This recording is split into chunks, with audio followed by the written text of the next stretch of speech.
अभी 2 दिन पहले जौनपुर के एक वरिष्ठ पत्रकार थे, नाम था उनका कपिल देव मौर्य।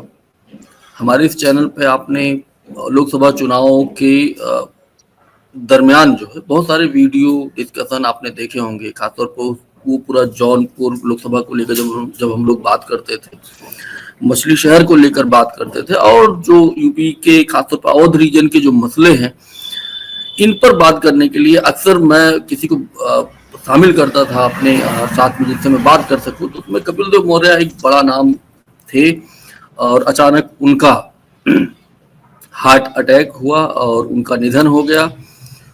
इस वीडियो में हम लोग बात करेंगे कपिल देव मौर्य को लेकर कि आखिर कैसे आज के दौर में जो पत्रकारिता जो चल रही है, हमने तमाम उन लोगों को देखा है कि जैसे 10 साल पहले उनकी जो लाइन होती थी, कैसे वो इस सरकार में कैसे वो लाइन बदल गई।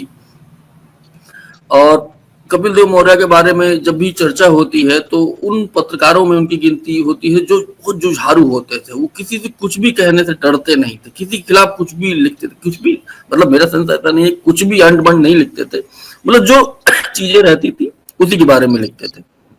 डरने वाले में से वो बिल्कुल नहीं थे। और ऐसे समय में कपिल देव मौर्य जैसे लोगों को याद किया जाना चाहिए, जब पत्रकारिता का जो हर्ष हुआ है।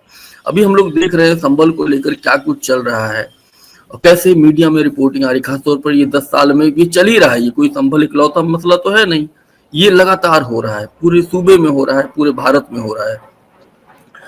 तो कपिल देव मौर्य साहब को कैसे याद किया जाना चाहिए, हमारे साथ में सैयद हसनैन कमर दीपू साहब हैं, जौनपुर के पत्रकार हैं। और कैसे रहा है पूरा उनका जो पत्रकारिता का जो पूरा क्षेत्र में कैसे उन्होंने काम किया है, तमाम उन मसलों को उठाया है जो वहाँ के पत्रकार जो है किसी विधायक से डर कर वो लिखते लिखते ही नहीं थे। लेकिन कपिल देव मौर्य साहब हमेशा बड़े बड़े संस्थानों के साथ वो जुड़े रहे हैं। जौनपुर छोड़े नहीं कि परिवार में बहुत सारे लोग थे और उस दौर की पत्रकारिता वो करते थे। मतलब डिजिटल मीडिया तो आजकल बहुत सक्रिय हो गया, फेसबुक है, यूट्यूब है, लेकिन वो लिखने वालों में से लोग गिनती उनकी होती है, पढ़ने लिखने वालों के पत्रकारों की तरह ही उनकी गिनती होती है, जो जो थोड़ा आज भी पढ़ते रहते हैं, लिखते रहते हैं। सैयद हसन कमर दीपू साहब हैं। सर, ये जो खबर थी, मैं परसों जो है आपको बता रहा हूँ कैसे मुझे पता चला। धनंजय सिंह का मैंने पोस्ट देखा, पूर्व सांसद जौनपुर, और एकाएक मुझे यकीन ही नहीं हुआ कि अभी 1 महीने पहले ही हमारी उनसे बातचीत हुई थी और हमने ये तय किया था कि हम लोग बात करेंगे अटाला को लेकर। लेकिन कुछ ऐसा समय हुआ कि मैं उनको लिंक शेयर नहीं कर पाया, मैं मतलब मैं मेरे ध्यान से वो बात निकल गई, और परसों जब खबर आई बड़ा दुख हुआ। कैसे उनको याद किया जाना चाहिए?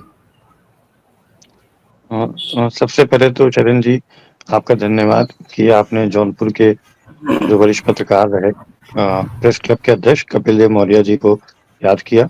हम सब लोग उनको अपनी तरफ से विनम्र श्रद्धांजलि अर्पित करते हैं और उनकी आत्मा की शांति के लिए दुआ करते हैं। और इस दुख की घड़ी में हम उनके परिवार के साथ खड़े हैं। आपने बिल्कुल सही कहा कि तकरीबन 40 वर्षों का उनका अनुभव हिंदी पत्रकारिता में रहा, और खास तौर पे जौनपुर को जो भी समस्या रही है, जो जनता के हितों की बात रही है, उसको वो बढ़ चढ़ करके उठाते थे। ये बात सही है कि कुछ लोगों से उनका मनमुटाव रहा, लेकिन उन्होंने अपनी पत्रकारिता को बदलते समय के साथ बदला। आज हम लोग डिजिटल युग में जी रहे हैं, तो इस डिजिटल युग में भी उस दौर की पत्रकारिता से लेकर आज की पत्रकारिता में वो हमेशा अपना काम करते थे। ये एक बहुत बड़ी बात है। आप देखिए जो बहुत से ऐसे जो पत्रकार हैं, वो समय के हिसाब से नहीं बदलते हैं। जैसे प्रिंट मीडिया के लोग हैं, प्रिंट मीडिया में ही रह गए। तो उन्होंने प्रिंट मीडिया, इलेक्ट्रॉनिक मीडिया और डिजिटल वेब तमाम मीडिया के में उन्होंने काम किया, और इस समय भी वो अपना एक पोर्टल चलाते थे, जिसके ज़रिए वो तमाम जो समाज की कुरीतियाँ उसको उजागर करते थे और लोगों को इंसाफ दिलाने का काम करते थे। हम लोग भी बहुत शॉक हुए क्योंकि रविवार का वो दिन था। अचानक हमारे यहाँ भी एक कार्यक्रम था। मैं अपने यहाँ मेरे माता-पिता की बरसी की मजलिस थी, वहीं था। तो मुझे जब सूचना मिली तो हम लोग शॉक रह गए। और आपने देखा होगा, आपसे भी उनकी मुलाकात हुई है। वो बड़े कड़क मिजाज के थे, लेकिन नर्म अंदर उनके नरमी भी रहती थी दिल में। और जब भी पत्रकारों की कोई बात आती थी तो वो डट करके मुकाबला करते थे, चाहे शासन प्रशासन हो, चाहे राजनेता हो या कोई व्यक्ति हो। तो ये व्यक्तित्व उनके अंदर था और सौभाग्य से 25 सालों में से मेरा भी संबंध जब पत्रकारिता जगत से हुआ तो उनके साथ काम करने का सौभाग्य मिला था। और वो पत्रकार संघ का जब मैं महामंत्री था 2012 से 15 में, तो वो यहाँ पे पत्रकार संघ में वरिष्ठ उपाध्यक्ष थे वो। कुछ मनमुटाव हुआ, उसके बाद वो हाल के दिनों में उन्होंने जौनपुर पत्रकार संघ को छोड़ा था और प्रेस क्लब बनाया था, जौनपुर प्रेस क्लब, और वो उसके अध्यक्ष थे। अभी 1 महीना पूर्व ही उन्होंने एक कवि सम्मेलन कराया था जौनपुर प्रेस क्लब के तत्वाधान में। उसमें तमाम ऐसे लोगों को उन्होंने बुलाया था, सारे अधिकारी लोग भी पहुंचे थे। तो वो लोगों को जोड़ने का काम करते थे, ये सही बात है। और जहां तक उनकी विचारधारा की बात है, वो निष्पक्ष पत्रकारिता करते थे। ये नहीं देखते थे कि किसी कोई इनको पर ये आरोप नहीं करता था कि फला दल के पक्ष में लिखते हैं या फला दल के विरोध में लिखते हैं। वो अगर उनके पास एविडेंस आ गया, उनके पास कोई चीज आ गई, तो वो बेबाकी से लिखते थे। और उनके जहां तक मैं जानता हूं, उन्होंने हिंदुस्तान पेपर जो है यहाँ के जिला संवाददाता के पद से भी काम किया, कभी टाइम्स में काम किया और कई न्यूज चैनल में भी उन्होंने काम किया था। और उनकी पत्रकारिता का जो सफर था वो बहुत एक गांव से निकल करके आए, यहाँ शहर में आए और अपनी एक अलग पहचान बनाई। कल उनका अंतिम संस्कार हुआ था, वहां पे जिलाधिकारी doctor Dinesh Chandra, SP doctor Ajay Pal Sharma और तमाम पत्रकार गण वहां पे मौजूद थे। तमाम राजनेताओं ने इनके निधन पर शोक संवेदना प्रकट की। तो हमने जिले के जो टॉप 5 के पत्रकारों में जिनकी गिनती होती है जिले के अंदर, उसमें से एक स्तंभ यहाँ से गिर गया है। मतलब एक ऐसे दौर में जब पूरा यूपी की सियासत एक अलग दिशा में जा रही है, खासतौर पर लोकसभा चुनाव के बाद जिस तरह से बीजेपी को बड़ा धक्का लगा, और कैसे पत्रकार मुझे याद है आज से करीब जो है 2018-19 में मिर्जापुर में एक खबर आई थी, कैसे एक पत्रकार था, उसने किसी प्राइमरी स्कूल में एक खबर छाप दी थी, वीडियो पोस्ट कर दिया था कि कैसे रोटी नमक खा रहे हैं वहाँ के बच्चे जो है, या चावल या नमक कुछ ऐसे। जी रोटी नमक।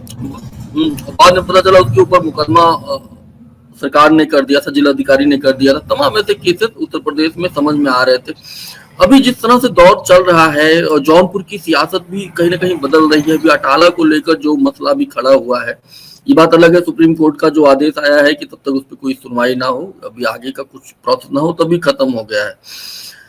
और सीधे सीधे लग भी रहा है, हर जिलों में, हर गांव मोहल्ले में सिर्फ इस बात की चर्चा है। मतलब संभल को लेकर जिस तरह चर्चा हो रही है, अटाला को लेकर चर्चा हो रही है, बदायूं में चर्चा हो रही है।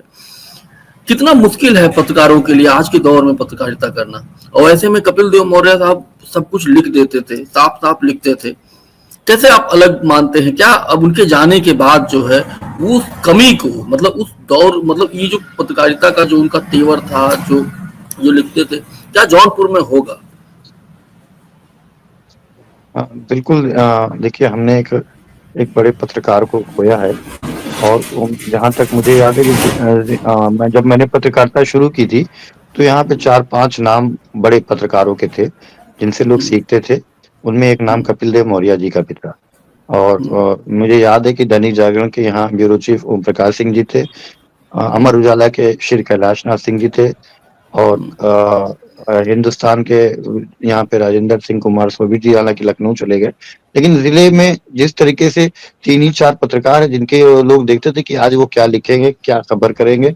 और जहां तक मैंने देखा है कि कपिल देव मौर्य जी जब भी कोई राजनेता, मुझे याद है कि मुलायम सिंह यादव भी यहाँ पे जब एज ए चीफ मिनिस्टर यहाँ पे आए थे तो बेबाकी से उनसे सवाल उन्होंने पूछा, चाहे अखिलेश यादव रहे हो, चाहे मायावती रही हो, सभी से उन्होंने बेबाकी से अपने सवाल को पूछा और उसका जवाब राजनेताओं ने, मुख्यमंत्रियों ने दिया। तो उनकी बेबाकी यहाँ पर सब लोग उसके कायल थे। और सबसे बड़ी बात है कि वो तर्क वितर्क बहुत अच्छा करते थे। चाहे वो नहीं देखते थे कि सामने व्यक्ति कौन, कितना बड़ा राजनेता है, कितना बड़ा अधिकारी है, कितना बड़ा व्यापारी है, लेकिन वो अपनी बात जो है तर्कों से रखते थे। तो ऐसे पत्रकारों को, ऐसे जो पत्रकारों की श्रेणी है उनमें उनका नाम आता था, बड़े पत्रकारों में उनका नाम आता था। और यही वजह कि मैंने आपसे पहले कहा कि बदलते समय के साथ उन्होंने जो पत्रकारिता का अपना मिशन था वो जारी रखा। और डिजिटल इंडिया के दौर में वो हम्म, अपनी लेखनी जो है वो सोशल हम्म, मीडिया के जरिए करते थे। हालांकि कोई हम्म, उनके पास और कोई वो नहीं, और एक लखनऊ के पेपर है उसी में वो एज ए ब्यूरो चीफ यहाँ काम कर रहे थे। लेकिन अपने हम्म, एक पोर्टल बनाया था सच्ची खबरें, उस पर भी वो हम्म, अच्छी मतलब अपनी अपनी जो बातें होती लिखते थे। इसको लेकर के कई लोग उनके विरोधी भी जो है उनको कहते थे कि आप ऐसे नहीं लिखना, लेकिन वो कहते थे कि मेरा जो काम है वो मैं करता रहूंगा, चाहे वो मेरा हम्म, दोस्त हो या मेरा दुश्मन हो या मेरा, हालांकि मैं इसको दुश्मन तो नहीं कहूंगा, क्योंकि पत्रकारिता देखिए होती जब किसी के विरोध में जाती तो वो उसको अपना दुश्मन मानने लगता है, वो कहते थे। लेकिन जब उनके पास एविडेंस आता था तो उसी एविडेंस के आधार पे वो लिखते थे।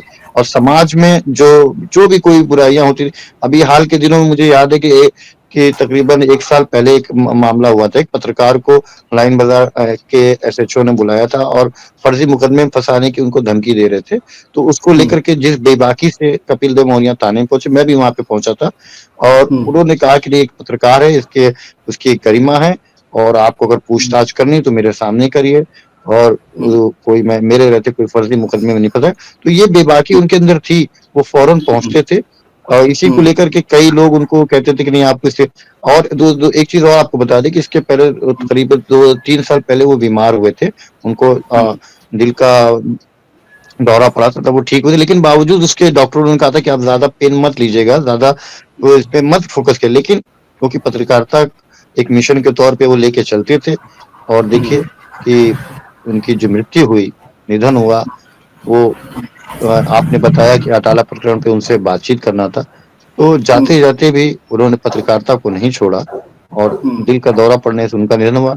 हम सब लोग उनके प्रति श्रद्धांजलि अर्पित करते हैं। उनके परिवार को इस दुख की घड़ी में सहन करने की ईश्वर उनको मदद करे।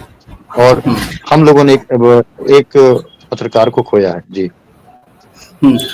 तो मुझे लगता है कि हम लोग जो अभी उनको याद कर रहे हैं, तो ये जो नई पीढ़ी है, उनको थोड़ा देखना चाहिए, समझना चाहिए किस तरह से वो जर्नलिज्म करते थे।